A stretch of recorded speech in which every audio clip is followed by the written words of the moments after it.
அவனியாபுரம் ஜல்லிக்கட்டு சமாதான பேச்சுவார்த்தைக்கு பின்னர் வெளியே வந்த இரு தரப்பினரிடையே இருந்த முன்விரோதம் காரணமாக வாய் தகராறும் தள்ளுமுள்ளும் ஏற்பட்டது. விவரங்களை செய்தியாளர் வெற்றியிடம் கேட்கலாம். வெற்றி, தற்போது கள நிலவரம் என்ன?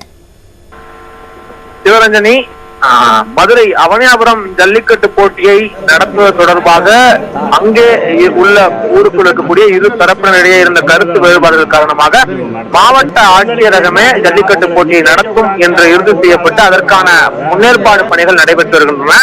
இந்த நிலையில் குறிப்பிட்ட ஒரு தரப்பை சேர்ந்த முனியசாமி கல்யாணசுந்தரம் ஆகியோர் உயர்நீதிமன்றத்தில் தொடர்ந்த வழக்கின் காரணமாக உயர்நீதிமன்றம் ஒரு சமாதான கூட்டத்தை நடத்துமாறு மாவட்ட ஆட்சியருக்கு உத்தரவிட்டதை தொடர்ந்து இன்றைய தினம் மேலூர் கோட்டாட்சியர் பிரோதோஸ் பாத்திமா தலைமையில் சமாதான கூட்டமான நடைபெற்றது. இந்த சமாதான கூட்டத்தில் இரு தரப்பை சேர்ந்த இந்த ஜல்லிக்கட்டு போட்டி கமிட்டி அமைப்பு தொடர்பாக யாரிடம் முரண்பாடு இருக்கிறதோ அந்த இரு தரப்பினரையும் அழைத்து சமாதான கூட்டமான நடத்தப்பட்டது. அந்த சமாதான கூட்டத்தில் அனைத்து சமுதாய பிரதிநிதிகள், அதாவது இரண்டு தரப்பிலும் தலா 8 பேர் உள்ளடக்கிய 16 பேரை கொண்ட ஆலோசனை குழுவானது அமைக்கப்பட்டிருக்கிறது. இவர்கள் ஜல்லிக்கட்டு போட்டி தொடர்பான ஆலோசனைகளை வழங்குவார்கள்.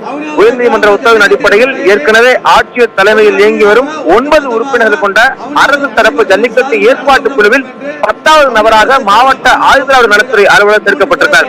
உயர்நீதிமன்ற உத்தரவு இறுதியாக நிறைவேற்றப்பட்டிருக்கிறது. சமாதான குழுவினுடைய சமாதான கூட்டத்தினுடைய நோக்கம் நிறைவேறியிருக்கிறது. இதற்கு பின்னராக வெளியே வந்த இரு தரப்பினருக்கும் இடையே இருந்த முன் விரோதம் காரணமாக இரு தரப்பினருக்கும் வாய் தகராறு ஏற்பட்டு அது கை கலப்பு வரைக்கும் சென்றிருந்த ஒரு நிலை ஏற்பட்டது. இதனை போலீசார் தடுக்க முயன்ற போது இரு தரப்பினருக்கும் இடையே லேசான தள்ளுமுள் ஏற்பட்டது. இதன் காரணமாக மாவட்ட ஆட்சியர் அலுவலக வளாகத்தில் சிறிது நேரம் பதற்றமான ஒரு சூழல் நிலவியது. விவரங்களை வழங்கியமைக்கு நன்றி. வெற்றி.